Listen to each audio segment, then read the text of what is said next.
এসেছি, নবীজি বললেন ওই নারী জাহান্নামী, ওই নারী জাহান্নামী, শুনে নিন, ওই নারী জাহান্নামী। ও নামাজ পড়লে রোজা রাখলে জাহান্নামী ওই নারী যে নারী তার স্বামীকে বলে, যে নারী তার স্বামীকে বলে তোমার সঙ্গে বিয়ে হয়ে আমার জীবনটা নষ্ট হয়ে গেছে। বলে না? অনেক মা বোন আছে, অনেক মা বোন আছে, তারা তাদের স্বামীকে বলে আমার মতো মেয়ে বলে তুমি বেঁচে গেলে, অন্য কেউ হলে তোমার শেষ হয়ে যেত, এই হতো তাই হতো অমুক হতো। কি হতো বে? কিচ্ছু হতো না। অনেক নারী আছে তারা স্বামীকে বলে ওই নারী জাহান্নামী যে নারী বলে তোমার সঙ্গে বিয়ে হয়ে আমার জীবন নষ্ট হয়ে গেছে। তোমার সঙ্গে বিয়ে হওয়ার আগে আমার কত মাস্টার, ডাক্তার, ইঞ্জিনিয়ার, প্রফেসর এসেছিল দেখতে, তাদেরকে বিয়ে দেয়নি, আমার বাপ তোমার সঙ্গে দিয়েছে। দেবে কেন বে? তুই তো 9 ক্লাস কম মাধ্যমিক পাস। কি বললাম? বুঝতে পারেননি কথাটা? 9 ক্লাস কম মাধ্যমিক মানে 1 পাস। তুই তা একটা ডাক্তার তোর বে করবে? একটা ডাক্তার সে গ্র্যাজুয়েট কমপ্লিট মেয়ে বে করবে? একটা মাস্টার তোর বে করবে? তোর তো গ্র্যাজুয়েট কমপ্লিট করতে হবে। তুই তো 1 পাস মেয়ে, তো সাদা চামড়া নাকি ধুয়ে খাবে সে? কথাটা শুনতে কেমন লাগছে? এই জন্য বলি এবারে জাহান্নামী নারীর পরিচয়গুলো দিলাম। এই জন্য মা বোনদের বলে যাচ্ছি, স্বামীর সঙ্গে কোনোদিন উচ্চস্বরে কথা বলো না মা। স্বামীকে ভালোবাসা দিয়ে রেখো। পুরুষ জাতি হলো ভালোবাসার কাঙাল, পুরুষ জাতি হলো ভালোবাসার কাঙাল। পুরুষকে ভালোবাসা দিয়ে তুমি সব কিছু আদায় করতে পারবে। আর পুরুষের সঙ্গে যদি জেদ করো, জেদ তোমার জীবনটাকে নষ্ট করে দিতে পারে। অনেক মেয়ে ছেলে আছে জেদি, জেদি, জেদ করে স্বামীর সঙ্গে থাকে, আর জেদের কারণে সংসার নষ্ট হয়ে যায়, ভেঙে যায়। কটা বলবো, বাপেরা হরদম তালাকের খবর আসছে, তলাকের খবর হরদম খালি ফোনে আমার বলছে হুজুর এই হয়ে গেছে, ওই হয়ে গেছে, এই হয়েছে, তাই হয়েছে। আর লজ্জা করে না তোমাদের? অনুরোধ করে বলে যাচ্ছি বাপ, একটু আগিয়ে যাই। কোন নারী জান্নাতি? এতক্ষণ তো জাহান্নামী নারীর পরিচয় দিয়েছি, এবার কোন নারী জান্নাতি? যে নারী স্বামীর সঙ্গে কথা বলবে, নরম ভাষায় কথা বলে, হাসি মুখে স্বামীকে সঙ্গে কথা বলবে, আর তার ব্যবহারে কথাবার্তায় স্বামী খুশি হয়ে যাবে, ওই নারী হলো জান্নাতি। 2 নাম্বার, ওই নারী জান্নাতি যে নারী কোনো স্বামীর বিরুদ্ধে অভিযোগ করবে না, অভিমান করবে না, স্বামীকে কোনোদিন দুর্নাম বদনাম করবে না। এতটুকুই স্বামীকে বলবে যে আমি আপনার মতো স্বামী পেয়ে আমার জীবনটা ধন্য হয়ে গেছে। এইটুকু বলার কারণে স্বামীর মনটা যদি খুশি হয়ে যায়, ওই নারী হলো জান্নাতি। শুধু তাই নয়, ওই নারী জান্নাতি যে নারীর স্বামী বাজারে গেল, যে নারীর স্বামী বাজারে গেল আর বাজার থেকে এলো, স্ত্রী তার স্বামীকে ভালোবাসা দিয়ে একটু হাসালো, ওই নারী জান্নাতি। ভাই এই ওয়াজটা করে আমি এক জায়গায় ফেঁসে গেছিলাম, রাগ করবেন না, মারাত্মক ভাষা ফেঁসে গেছি। আমি এখন ওয়াজটা করেছি ওই নারী জান্নাতি। নবীজি বলেছেন যে নারীর স্বামী বাজারে গেল, বাজার থেকে এলো আর স্ত্রী ভালোবাসা দিয়ে হাসালো, ওই নারী জান্নাতি। তা আমি বলেছি, এখন ইউটিউবওয়ালারা এই ওয়াজটা ছেড়ে দিয়েছে। হঠাৎ আমি জলসায় যাচ্ছি বর্ধমানে, হঠাৎ মোবাইল একটা অচেনা নাম্বারে ফোন এলো, হ্যালো, ওদিক দিয়ে কথা এলো, আসসালামু আলাইকুম হুজুর। আমি একটা মেয়ের গলা পেয়ে বললাম ওয়ালাইকুম আসসালাম। কে বলছো মা? তা মেয়েটি বলছে হুজুর আমি আপনার একজন ভক্ত। তা বললাম কি হয়েছে মা, জানতে চাই, বলো। তো মেয়েটি বলছে হুজুর আপনার ওয়াজ শুনে আমল করতে গিয়ে আমার স্বামী এত মার মেরেছে, 3 দিন গায়ে জ্বর। তা আমি বললাম কি এমন ওয়াজ করেছি আর কি এমন তুমি আমল করেছো মা, একটু বলো তো। মেয়েটি কি বলছে শুনুন, চমকে যাবেন আপনারা। মেয়েটি বলছে হুজুর আপনি ওয়াজে বলেছেন যে ওই নারী জান্নাতি যে নারীর স্বামী বাজারে গেল, বাজার থেকে এলো আর স্ত্রী ভালোবাসা দিয়ে হাসালো। তা বললাম এ তো আমার কথা নয়, নবীর কথা। তখন মেয়েটি বলছে হুজুর আমার স্বামী 1 সপ্তাহ আগে 5000 টাকা নিয়ে বাজারে গিয়েছিল, এখন টাকাটা ওর পকেট মারি হয়ে গেছে, ওর মেজাজ গরম ছিল আর বাড়ি এসছে, আমিও তো বুঝতে পারিনি টাকা পকেট মারি হয়ে গেছে, ওর মেজাজ গরম, আর আমি খালি হাসাচ্ছি, খালি হাসির কথা বলছি, খালি হাসাচ্ছি, রেগে গিয়ে এত মার মেরেছে 3 দিন গায়ে জ্বর। আমি বললাম মা ওয়াজটা ঠিক আছে, হাদিসটাও ঠিক আছে, তোমার আমলটাও ঠিক আছে, কিন্তু টেকনিক্যালি একটু প্রবলেম হয়ে গেছে। এজন্য মা বোনদের বলে যাচ্ছি, মায়েরা বোনেরা, স্বামী স্ত্রীর মহব্বত ভালোবাসা, আল্লাহর দেয়া নিয়ামত ভালোবাসা। এই জন্য আল্লাহ রসুল বলেছেন পৃথিবী ধ্বংসের লক্ষণ কয়েক কটা শুনে নিন। পৃথিবী ধ্বংসের লক্ষণ, 1 নাম্বার নবী বললেন বিদ্যা উঠে চলে যাবে, 2 নাম্বার ব্যভিচার বেড়ে যাবে, 3 নাম্বার মদ খাওয়া বেড়ে যাবে, 4 নাম্বার সুদ খাওয়া বেড়ে যাবে, 5 নাম্বার ঘুষ খাওয়া বেড়ে যাবে, 6 নাম্বার পিতামাতার অবাধ্য সন্তান হবে। তাই বাপেদের বলে যাচ্ছি করজোড়ে, আপনারা জীবনে কোনো দিন বুড়ো বুড়ি বাম্মাকে কাঁদাবেন না। যাদের বাড়িতে যত বৃদ্ধ পিতামাতা আছে তাদের বাড়িতে আল্লাহর রহমত তত ঝরে ঝরে পড়বে। আমার বাপেরা, খবরদার জীবনে কোনো দিন বাম্মাকে কাঁদাবেন না। বাম্মা হলো একটা নিয়ামত। যাদের বাম্মা মরে গেছে তারা এখন বুঝতে পারছে কি জিনিস হারিয়েছি। যাদের বাম্মা বেঁচে আছে তারা এখনো বুঝতে পারেনি, তারা মনে করে দূর আমার বাম্মার থেকে আমার শ্বশুর শাশুড়ি ভালো। ওরে বোকা, শ্বশুর কোনো দিন বাপ হতে পারে না, শাশুড়ি কোনো দিন মা হতে পারে না। মনে রেখো, তোমার শ্বশুর তোমার বাপ হয়েছে 20 বছর পরে তার মেয়ে দেওয়ার কারণে, তোমার শাশুড়ি তোমার মা হয়েছে 20 বছর পরে তার মেয়ে দেওয়ার কারণে, আর তোমার জন্মদাতা বাপ হয়েছে যেদিন তুমি মায়ের পেটে এসেছিলে সেই দিন। শুধু তাই নয়, তোমার মা হয়েছে যেদিন তুমি মায়ের পেটে এসেছিলে সেই দিন। বাচ্চা যখন মায়ের পেটের ভিতরে লাথি মারে, মা তখন আনন্দে হেসে ফেলে। আর ওই ছেলে পৃথিবীর মুখ দেখে কারোর কথা শুনে মায়ের গায়ে যদি লাথি মারে, মায়ের চোখ ফেটে পানি পড়ে। দুটোই লাথি, একটা ছিল পেটের ভিতরে লাথি, একটা হলো পেটের বাইরে লাথি। পার্থক্য এইটুকুই। বাড়িতে গিয়ে ভাববেন। অনুরোধ করে বলে যাচ্ছি, জীবনে কোনো দিন বাম্মাকে কাঁদাবেন না। টাকা পয়সা ব্যয় করবেন, কোরআনে আছে সর্বপ্রথম টাকা পয়সা ব্যয় করবেন, বুড়ো বুড়ি বাম্মার পিছনে পয়সা ব্যয় করবে, আল্লাহ খুশি হয়ে যাবে। গাছের প্রথম ফলটা বাপকে মাকে খাওয়াবে, মাসের প্রথম মাইনের টাকাটা বাম্মাকে দেবে, দেখবে তাদের দিন শুতে পারবে না। বাস্তব কথা বলে যাচ্ছি, আমি আব্দুল্লাহ গিল মারুফ, আমার হাতে 500 টাকার নোট দিয়ে মোসাফা করে নেকি পাবেন কি তা জানি না, তবে এতটুকু বলতে পারি 50 টাকার একটা নোট নিয়ে জন্মদাতা বাপের হাতে দিয়ে বলবেন, আব্বা তুমি চা খাবে। বাপ ওই টাকাটা নেবে, আকাশের দিকে চাইবে, চোখ ফেটে পানি পড়বে। ওই দোয়াটা আল্লাহর আরশে আজিমে পৌঁছে যাবে। আমার বাপেরা, জীবনে কোনো দিন বাম্মাকে কাঁদাবেন না। আর অনেক বাপ আর মা আছে দেখবেন ছেলে মেয়ের হক আদায় করে না। খবরদার, অনেক বাম্মা আছে দেখবেন, এখানে অনেক শ্বশুর শাশুড়ি বসে আছে, অনেক বাম্মা বসে আছে, নিজের মেয়েকে খাইয়ে নিয়ে ঘরের ভেতর ঢুকে বলল, বৌমা পরের মেয়ে খেয়েছে কি তা খবর নিল না। এই শাশুড়ি মায়েরা, আপনি বৌমা পরের মেয়েকে যদি আপন করতে না পারেন, আল্লাহ আপনারও মেয়ে দিয়েছে, লোকের বাড়ি বৌমা হয়ে যাবে, আল্লাহর তরফ থেকে গজব পড়বে, বলতে আর হবে না। অনেক শ্বশুর আছে, অনেক ননদ আছে দেখবেন ভাইয়ের কানে কামড়াচ্ছে যাতে ভাই ভাবিকে মারে, এই ধান্দা করে। ও যুবতী বোনেরা শুনে নাও, খুঁটে পড়ে গোবর হাসে, ঘুটে বলে তোরও একদিন আছে।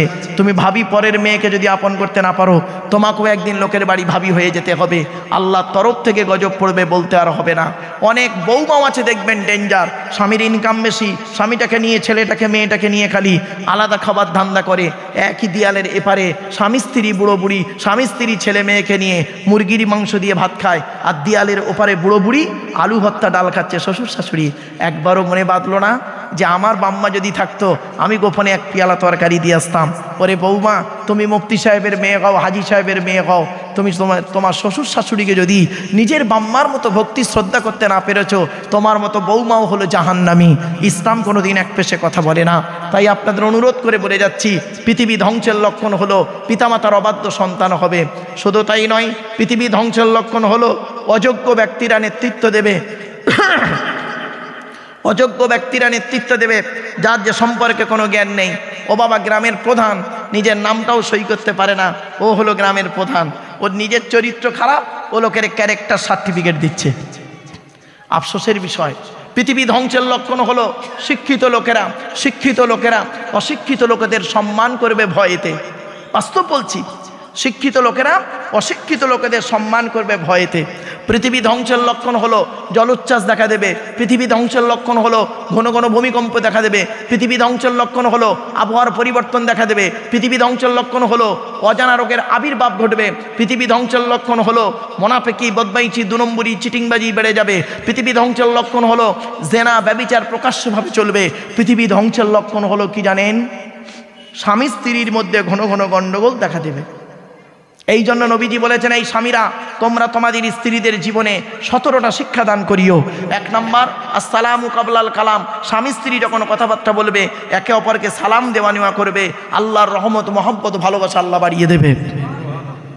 বউকে কোনোদিন সালাম দিয়েছেন? না না।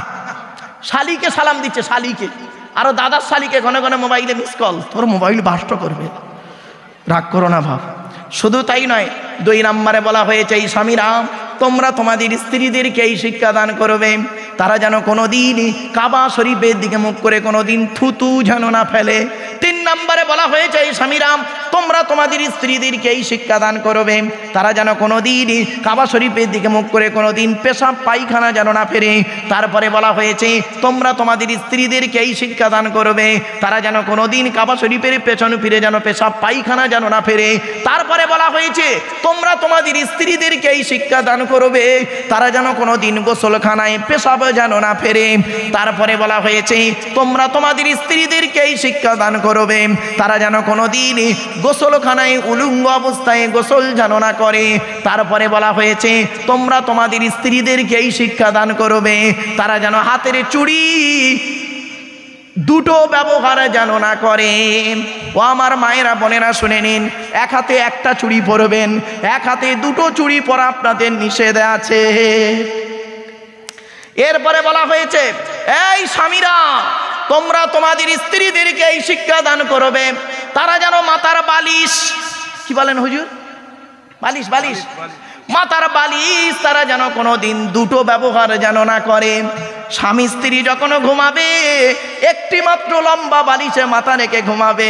নবীজি বললেন, স্বামী স্ত্রী যদি 1 বালিশে মাথা রেখে ঘুমায়, আল্লাহর রহমত, মহব্বত, ভালোবাসা আল্লাহ বাড়িয়ে দেবে। ও এই ওয়াজটা শোনার পরে অনেক মুরব্বী বাবাজি আছে মনে মনে বলছে, ওরে মারুফ 20 বছর আগে রাইগাছি মুন্সিপাড়ায় ওয়াজটা কেন করলি না? তোর চাচি আর শুতে নেই না। ও বাবা, দোষটা কি আমার? আমার বাপের তো দোষ, আমার বাপ বে করতে দেরি করেছিল, কিছু করার নেই, চলো বাপ। শুধু তাই নয়, এরপরে বললেন, এই স্বামীরা তোমরা তোমাদের স্ত্রীদেরকে এই শিক্ষা দান করবে, নামাজের শিক্ষা দেবে। স্বামী নিজেই নামাজ পড়ে না, তা বউকে বলবে কি করে? আল্লাহর নবী বললেন, তোমরা তোমাদের স্ত্রীদেরকে এই শিক্ষা দান করবে, তারা যেন 5 ওয়াক্ত নামাজ আদায় করে। তোমরা তোমার স্ত্রীদেরকে এই শিক্ষা দেবে, তারা যেন রমজান মাসে রোজা আদায় করে। তোমরা তোমাদের স্ত্রীদেরকে এই শিক্ষা দান করবে, তারা যেন কোনোদিন পাপ কাজে লিপ্ত যেন না হয়। তোমরা তোমাদের স্ত্রীদেরকে আদবের শিক্ষা দেবে। স্বামী তার স্ত্রীকে যদি সম্মান দিয়ে কথা বলে, স্বামী যদি তার স্ত্রীকে, স্ত্রী যদি তার স্বামীকে সম্মান দিয়ে কথা বলে, পেটের বাচ্চারাও ওই মায়ের ভাষাটা শিখেও বাপের সঙ্গে বলবে, ঠিক না বেটি? এই জন্য বলি, ডাইস যদি ভালো হয়, ও ডাইস থেকে যে মালটা বেরোবে ভালোই বেরোবে, আর ডাইসটা যদি বেঁকা হয়, ও ডাইস থেকে যেটা বেরোবে বেঁকাই বেরোবে। ডাইসটার নাম হলো বাপ আর মা। প্রিয় শ্রোতা মণ্ডলী, কথাটা হয়তো শুনতে খারাপ লাগলো, কিন্তু অতি বাস্তব কথা বলছি। অনেকেই আছে দেখবেন চরিত্রটাই খারাপ। আপনি আগে মানুষ হয়ে চলুন, আগে আমরা পরে ধর্ম করব, আগে মানুষ হয়ে চলুন তো। একজন মানুষ হতে গেলে তার কি কি করণীয়, কি কি থাকা দরকার, হিউম্যানিটি কি কি থাকা দরকার তার, সেগুলো আমাদের মধ্যে আছে কি? নাকি আমরা ওই শিক্ষা দীক্ষা করেছি, মাস্টার, ডাক্তার, ইঞ্জিনিয়ার, প্রফেসর হয়ে গেছি, আর আমি আমার কাজটাই গুছাতে পারলাম, বাকিগুলো করলাম না। এজন্য আমি বেশ কিছু কলেজ টলেজে লেকচার দিতে গিয়ে বলেছিলাম, শোনে নিন, হাওড়া জেলা বাগনান বলে একটা থানা আছে, নাম শুনেছেন আপনারা? বাগনান থানা। তো বাগনান কলেজে আমি গিয়েছিলাম, প্রায় কলেজেই যাই। তো কলেজের প্রিন্সিপাল সাহেব বসে আছেন, আর প্রফেসররাও বসে আছেন, স্টুডেন্টরা সব সামনে আছে। তা আমি ওদেরকে একটা ছোট্ট প্রশ্ন করেছিলাম যে, আচ্ছা আমি বক্তব্যের শুরুতেই আজকের একটা প্রশ্ন করব আমার স্নেহের ছাত্রছাত্রীদেরকে। কি প্রিন্সিপাল সাহেব বসে আছেন, প্রফেসররা সব আছেন, তো আমি মেল ফিমেল সকলেই আছেন। তো আমি বললাম একজন মুসলিম আর অমুসলিমের পার্থক্য কতটুকু? একজন মুসলিম আর অমুসলিমের পার্থক্য কতটুকু? তখন একটা স্টুডেন্ট দাঁড়িয়ে বলল, স্যার আমি বলবো। তা বললাম বলো। বলছে স্যার মুসলিমটার গালে দাড়ি থাকবে, অমুসলিমটার সাধারণত গালে দাড়ি থাকবে না। আমি বললাম এটা তোমার ভুল ধারণা, this idea is very wrong. কেন? তা আমি বললাম আমার গালে কি দাড়ি দেখতে পাচ্ছ? এই গ্রেট পোটার রবীন্দ্রনাথ ঠাকুরের গালের দাড়িটা আমার দাড়ির থেকে অনেক বড় দাড়ি ছিল। ব্যারিস্টার উমেশচন্দ্র বন্দ্যোপাধ্যায়, সুরেন্দ্রনাথ বন্দ্যোপাধ্যায়, সক্রেটিসের গালে দাড়ি ছিল, রামকৃষ্ণ পরমহংসদেবের গালে দাড়ি ছিল, আসারাম বাবুর গালেও দাড়ি আছে, রামদেবের গালেও দাড়ি আছে, মুসলমান নয়। তখন আর একজন স্টুডেন্ট দাঁড়িয়ে বললো, স্যার আমি বলবো। বললাম বলো। বলছে স্যার মুসলমানটার মাথায় টুপি থাকবে বা পাগড়ি থাকবে, অমুসলিমটার মাথায় টুপি বা পাগড়ি থাকবে না। আমি বললাম এটাও তুমি ঠিক বললে না। বলছে কেন স্যার? তা আমি বললাম আমার মাথায় কি টুপি দেখতে পাচ্ছ? এ গ্রেট ন্যাশনাল হিরো যিনি বলেছিলেন give me blood I shall give you freedom, Netaji Subhas Chandra Bose, যিনি বলেছিলেন তোমরা আমাকে রক্ত দাও আমি তোমাদের স্বাধীনতা দেব, তারও মাথায় টুপি ছিল। পণ্ডিত জওহরলাল নেহরুও মাথায় টুপি দিতেন, আন্না হাজারও মাথায় টুপি দিত, পাঞ্জাবিরাও পাগড়ি পরে, মুসলমান নয়। তখন একটা স্টুডেন্ট দেখি দাঁড়িয়ে বলছে, স্যার আমি একটা ভালো পয়েন্ট পেয়েছি, বলবো? সকলের সামনেই হচ্ছে এটা। তা বলছে, আমি বললাম বলো। বলছে স্যার মুসলমানটার মুসলমানই হবে আর অমুসলমানটার মুসলমানই হবে না। বললাম এটাও তুমি ঠিক বললে না। বলছে কেন স্যার? মানে স্টুডেন্টরা তো সব বুঝতেই পারছেন, অশিক্ষিত কেউ নেই। তো আমি বললাম এটাও ঠিক হলো না। বলছে কেন? আমরা আগে চলো আমরা জেনে নিই এই সর্বপ্রথম কে এই পুরুষ লিঙ্গের চামড়া আগার চামড়াটা কেটেছিল, ইতিহাসটা জেনে নিন। পৃথিবীর সর্বপ্রথম যিনি পুরুষ লিঙ্গের আগার চামড়া কেটেছিলেন, যাকে আপনারা মুসলমানি বা খাতনা বলেন, কি হুজুর কি বলেন আপনারা? খাতনা, মুসলমানি যাই হোক, মুসলমানি বা খাতনা যেটাই বলেন আপনারা। তো পুরুষ লিঙ্গের আগার চামড়া সর্বপ্রথম কে কেটেছিল শুনে নিন। 82 বছর বয়সে জঙ্গলে কুড়ুল দিয়ে নিজে নিজে আল্লাহর হুকুমে হজরতে ইব্রাহিম খলিলুল্লাহ অর্থাৎ ইব্রাহিম নবী সর্বপ্রথম তিনি এই খাতনাটি করেছিলেন। এর মেডিকেল ডিপার্টমেন্টে, সায়েন্স ডিপার্টমেন্টে অনেক কথা আছে, ডাক্তারি ডিপার্টমেন্টের কথা আমি সেটাও বলবো, শোনেন। তো আমি বললাম যে সারা পৃথিবীতে 100-এ 10% হিন্দু, যাদেরকে আমরা হিন্দু বলি, অরিজিনাল তারা হিন্দু নয়, সনাতন ধর্মের মানুষ। হিন্দু নামটা ভৌগোলিক নাম, এটা মাথায় রাখবেন। তো এবারে বললাম সারা পৃথিবীতে 10% অমুসলিম সনাতন ধর্মের মানুষ বিভিন্ন কারণে পুরুষ লিঙ্গের আগার চামড়া কেটে বাদ দেয়। সারা পৃথিবীতে 40% ইহুদি বিভিন্ন কারণে পুরুষ লিঙ্গের আগার চামড়া কেটে বাদ দেয়। সারা পৃথিবীতে 50% খ্রিস্টান বিভিন্ন কারণে পুরুষ লিঙ্গের আগার চামড়া কেটে বাদ দেয়। সারা পৃথিবীতে 100-এ 99.9%, 100-এ 100% বলবেন না, কারণ আমি নেপালে গিয়ে বুঝতে পেরেছি মুসলিমদের আচার আচরণ, কৃষ্টি কালচারটা দেখে আমার ব্রেনটা অনেকটাই পরিবর্তন হতে বাধ্য হয়েছে। কারণ কোরআনকে নিয়ে আমার গবেষণা, কোরআনের উপরে আমার গবেষণা, তো বাস্তবটাই বলছে আপনাদেরকে। তো 100-এ 99.9% মুসলমানেরা তারা বিভিন্ন কারণে পুরুষ লিঙ্গের আগার চামড়া কেটে বাদ দেয়। তাহলে কি হলো? চলুন মেডিকেল সায়েন্স কি বলছে দেখি। কোনো পুরুষ যদি তার পুরুষ লিঙ্গের আগার চামড়া কেটে বাদ দেয়, ওই পুরুষটি কমসে কম পৃথিবীতে যতদিন বাঁচবে 3টে রোগ থেকে বেঁচে থাকতে পারবে। 1 নাম্বার গনোরিয়া বলে একটা রোগ, 2 নাম্বার সিফিলিস বলে একটা রোগ, 3 নাম্বার হলো কি পুরুষ লিঙ্গের ক্যান্সার থেকে সে বেঁচে থাকতে পারবে। তাহলে একটা মুসলিম আর অমুসলিমের পার্থক্যটা কি? ব্যাস চুপ একদম, পুরো একদম, মানে কি বলবো, জলসার মাহফিলটা একদম, লেকচারের যে জায়গাটা ছিল একদম চুপ।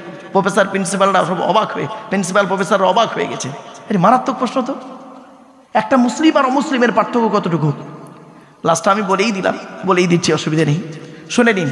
একটা মুসলিম আর অমুসলিমের পার্থক্য হলো অ্যাপোস্ট্রফিস এস। কি বললাম বাবা, একটু বলবেন আমার সঙ্গে? অ্যাপোস্ট্রফিস এস কিরকম? আমি বললাম একটা মুসলিমের একটা অমুসলিম ছেলের বিশ্বাস হলো, একটা বাচ্চা আস্তে, এই বাচ্চাগুলোকে একটু সরিয়ে দেবেন, একটু চুপ করাবেন, বুঝলেন? কারণ আমার বক্তব্য করতে করতে যদি এরকম কথা বলে না, এতে অ্যাটেনশন নষ্ট হয়ে যায়। অনেক পয়েন্ট আমি বলতে ভুলে যাব। অনুরোধ করে বলছি আপনাদেরকে, একটা অমুসলিম ছেলের বিশ্বাস হলো, ভালো করে শুনে নিন আজকে, everything is god, everything is god. প্রত্যেক বস্তু হলো খোদা। তাই তার মতে চন্দ্র খোদা, সূর্য খোদা, গঙ্গা খোদা, বড় বৃক্ষ খোদা, কোনো প্রাণী খোদা ইত্যাদি। সেই ভেবে তিনি পুজো অর্চনা আরাধনা উপাসনা করেন। এটা অমুসলিম ছেলের বিশ্বাস। মুসলিম ছেলেটার বিশ্বাস কি? Everything is gods, everything is gods. প্রত্যেক বস্তু হলো খোদার। চন্দ্র খোদার, সূর্য খোদার, গঙ্গা খোদার, তুমি খোদার, আমি খোদার। কুল হু আল্লাহু আহাদ। জোরে বলুন। আল্লাহর পরিচয় হলো চারটি। কি কি? এক নম্বর, আল্লাহ নিজেই বললেন, কুল, নবী তুমি বলো, হু আল্লাহু আহাদ, সে আল্লাহ হলেন একক। আল্লাহ ওয়াহিদ নন, মনে রাখবেন। ওয়াহিদুন মানে এক, আর আহাদুন মানে এক, বিটুইন ফার ডিফারেন্স। ওয়াহিদুন মানে এক যার দুই আছে বা থাকতে পারে, আহাদুন মানে এক যার দুই হয়ই না। তাই আল্লাহর পরিচয় যখন আরবের মানুষেরা মুহাম্মদ সাল্লাল্লাহু আলাইহি ওয়াসাল্লামের কাছে জানতে চেয়েছিল, মুহাম্মদ সাল্লাল্লাহু আলাইহি ওয়াসাল্লাম তখন চুপ করেছিলেন। সৃষ্টিকর্তা আল্লাহ পাক জিবরাইলের মাধ্যমে এই সূরাটি অবতীর্ণ করে আল্লাহর পরিচয় দিয়েছিলেন। কি? কুল, নবী তুমি বলো, হু আল্লাহু আহাদ, সে আল্লাহ হলেন একক। দুই নাম্বার, আল্লাহুস সামাদ, আল্লাহ হলেন অমুখপেক্ষী। আল্লাহ কারোর মুখপেক্ষী নন, সারা পৃথিবী তার মুখপেক্ষী। তিন নাম্বার, লাম ইয়ালিদ ওয়ালাম ইউলাদ, আল্লাহ কাউকে জন্ম দেয়নি, আল্লাহকেও কেউ জন্ম দেয়নি। চার number, it is very very important, ওয়ালাম ইয়াকুল লাহু কুফুয়ান আহাদ, আল্লাহর সমকক্ষ কেহই নেই। কি বললাম বাবা? একটু দয়া করে রিপিট করবেন। আল্লাহর সমকক্ষ, হ্যাঁ, কেউ নয়, কেহই নেই। ভাষাটা একটু ফলো করুন, মারাত্মক একটা ভুল বেরোবে এখান থেকে। দেখুন, জাস্ট ফর এক্সাম্পল, একটা ছেলে একটা মেয়েকে বলল আমি তোমাকে ভালোবাসি, আর একটা ছেলে আর একটা মেয়েকে বলল আমি তোমাকেই ভালোবাসি। দুটো বাক্য এক। তা ঠিক এইরকম আল্লাহর সমকক্ষ কেহই নেই, কেউ নয় বলবেন না, এটা মাথায় রাখবেন। তো আল্লাহর পরিচয় হলো এই চারটি। এই আল্লাহর চারটে পরিচয় দিতে গিয়ে আপনাদেরকে আমি বেশ অনেকটা সময় নিয়ে নিলাম, প্রায় পৌনে 1 ঘন্টা, তাই না? অসুবিধা হচ্ছে আপনাদের? আচ্ছা, আজকে আপনাদের জিজ্ঞাসা করি, আপনাদের কি কোনো টাইম টেবিল সিলেক্ট করা আছে, নাকি আমি যতক্ষণ আলোচনা করব ততক্ষণ? হ্যাঁ, কারণ কি জানেন, আমি জীবনে আমার এই 1994 সাল থেকে আমি লেকচার দিচ্ছি, ভারতবর্ষ, নেপাল, বাংলাদেশ। আমি 1994 সাল থেকে 2024, বিগত 30 বছর আমি জীবনে কোনো দিন দুটো কাজ করিনি। এক নম্বর হলো বেওয়াজুতে কোনো দিন ওয়াজ করিনি, আমি কোনো দিন আল্লাহ আমাকে বেওয়াজুতে ওয়াজ করায়নি। আর 2 নম্বর হলো আমি টাইম টেবিল ধরে ওয়াজ করিনি। কেন জানেন? এটা আমার মায়ের আদেশ ছিল। আমার মা খুব আল্লাহওয়ালা মেয়ে ছিলেন। আল্লাহর নবী আবু বকর, ওমর, উসমান, আয়েশা, খাদিজা, ফাতেমা সঙ্গে বহুবার স্বপ্নে দিদার হয়েছে আমার বাপেরা। তো আমার মা আমাকে বলেছিলেন, বাবা তুমি আমার একটিমাত্র সন্তান, আমার সঙ্গে প্রতিজ্ঞা করতে হবে তোমার। কি? যে যখন তুমি লেকচার দিতে উঠবে, আল্লাহর কোরআনের বাণী যখন বলবে, তো আল্লাহর কোরআন আর নবীর হাদিস এই দুটো নিয়েই তোমাকে লেকচার দিতে হবে। তার মধ্যে দুটো জিনিস কি? 1 নম্বর, তুমি বেওয়াজুতে কোনো দিন ওয়াজ করতে পারবে না। তা আমি আমার মরণ পর্যন্ত যেন বেওয়াজুতে ওয়াজ না করতে পারি। আজ পর্যন্ত এই 30 বছর হয়ে গেল বাপ, আমি কোনো দিন বেওয়াজুতে ওয়াজ করি নাই। আর 2 নম্বর হলো টাইম ধরে ওয়াজ করবে না। তা আমি বললাম, কেন মা? টাইমের তো অনেক মূল্য আছে। বলছে, ওটা আল্লাহর সঙ্গে নয়, ওটা বান্দার সঙ্গে। পৃথিবীর জীবনে, এই দৈনন্দিন জীবনে আমাদের টাইমের মূল্য খুব বেশি, টাইমের এদিক ওদিক হলে অসুবিধা আছে, কিন্তু আল্লাহর সঙ্গে কোনো দিন টাইম সিলেক্ট করতে যেও না, তাহলে কিন্তু আল্লাহ তোমার প্রতি নারাজ হয়ে যাবে। বললাম, কেন? বলছে, ধরো জোহরের নামাজ পড়তে গেলে তেওয়ালে মুফাসসাল, জোহর আর ফজরের নামাজে অনেক বড় বড় কেরাত পড়তে হয়। তেওয়ালে মুফাসসাল অনেক বড় বড় কেরাত পড়তে হয়। সুন্নত তরিকায় যদি মুহাম্মদ সাল্লাল্লাহু আলাইহি ওয়াসাল্লামের সুন্নত তরিকায় যদি জোহরের নামাজ 4 রাকাত পড়েন, কমসে কম 4 রাকাত নামাজে আপনার কমসে কম আপনার 20 মিনিট সময় লাগবে। 20 মিনিট সময় লাগবে 4 রাকাত নামাজ পড়তে। যেহেতু তেওয়ালে মুফাসসাল শুরু হয় কোথায় জানেন? কোরআনের সূরা হুজুরাত থেকে নিয়ে সূরা বুরুজ পর্যন্ত বড় বড় সূরা। পাগল হয়ে যাবে। বলছে, তোমাকে যদি বলে জোহরের নামাজ তুমি 5 মিনিটে পড়ো, পারবে? তেওয়ালে মুফাসসালিন হিসাবে সূরা ওয়াকিয়া সূরা রহমান যদি দু রাকাতে পড়ো ওখানেই তো হয়ে যাবে তোমার 20 মিনিট, ঠিক না বেটি? অতএব আল্লাহর সঙ্গে তুমি এই টাইম নির্ধারিত করে আলোচনা করো না। বললাম এটা যেন কেমন কেমন লাগছে, বুঝে কেমন লাগছে তো শুনে নাও। আর একটা কথা বলি, ধরো তোমাকে কমিটি সময় দিল 10টায় তুলেছে 12টায় নামতে হবে, 2 ঘন্টা টাইম দিয়েছে, তুমি 2 ঘন্টা কোরআন হাদিস অত্যাধিক তুমি বলেছো, একটা লোক হেদায়েতই হয়নি, একটা লোক হেদায়েত হয়নি, মজা পেয়েছে, আনন্দ পেয়েছে, তোমার ওয়াজটা ফুচকার মতো হয়েছে। ফুচকা বোঝেন, খান, পয়সা দিলেন, সব শেষ, তোমার ওয়াজটা 2 ঘন্টা ফুচকার মতো হয়ে গেল। কিন্তু আধা ঘন্টা 30 মিনিট তুমি এক্সট্রা বলেছো, এমন ওই 30 মিনিটের ভিতরে এমন একটা কথা তোমার মুখ থেকে আল্লাহ বের করিয়ে নিয়েছেন, ওই কথাটাই 30 জন লোক আমল করতে শুরু করে দিয়েছে, ওইটার ওসিলায় তুমি কিয়ামতের মাঠে নাজাত পাবে। জোরে বলুন সুবহানাল্লাহ। এই জন্য বাবা চিন্তা নেই, হয়তো অনেকে মনে মনে ভাবছেন এ মৌলভী সাহেব ধরেছে মানে কি আর ছাড়বে না, না বাবা চিন্তা নেই, একটা নির্ধারিত টাইম তো আছেই। এবার 10 মিনিট আগে আর পরে, 10 মিনিট আগে আর 10 মিনিট পরে, এই হলো ম্যাটার, এটা নিয়ে কোনো টেনশন নেবেন না। এজন্য আমি কোনোদিন বাবা এইভাবে আলোচনা করতে গেলে আমাকে একটু খোলা সময় দিন, তবে বুঝতে পারবেন আলোচনাটা। চলুন এবার আসছি, আজকের আল্লাহর পরিচয় আপনাদেরকে অতি সংক্ষিপ্তভাবে আপনাদেরকে জাস্ট বিভিন্ন অ্যাঙ্গেল থেকে একটু দিয়ে গেলাম। জ্ঞানীগুণী বুদ্ধিজীবী মানুষ, অনুরোধ করে কথাগুলো বলছি, হয়তো কথাগুলো শুনতে কেমন লাগছে।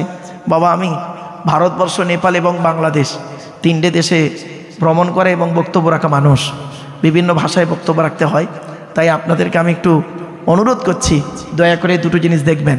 1 নম্বর বক্তার কি দেখবেন, বক্তারা সত্যিকারের আলেম কিনা। 2 নম্বর বক্তাটি আমল আছে কিনা, আমল আছে কিনা। ব্যাকগ্রাউন্ডগুলো আর বললাম না, নেগেটিভ দিকগুলো বললাম না, জাস্ট পজিটিভ দিকগুলো একটু বলে যাচ্ছি। এবার আসছি কমিটি। জলসা কমিটি হতে গেলে বাবা 3টে গুণ লাগবে, আর মসজিদ কমিটি হতে গেলে 5টা গুণ লাগবে। জলসা কমিটির 3টে গুণ কি কি? 1 নম্বর, যিনি জলসা কমিটি হবেন, আমারে ক্ষমা করবেন, ক্ষমা চেয়ে নিচ্ছে আগে থেকেই।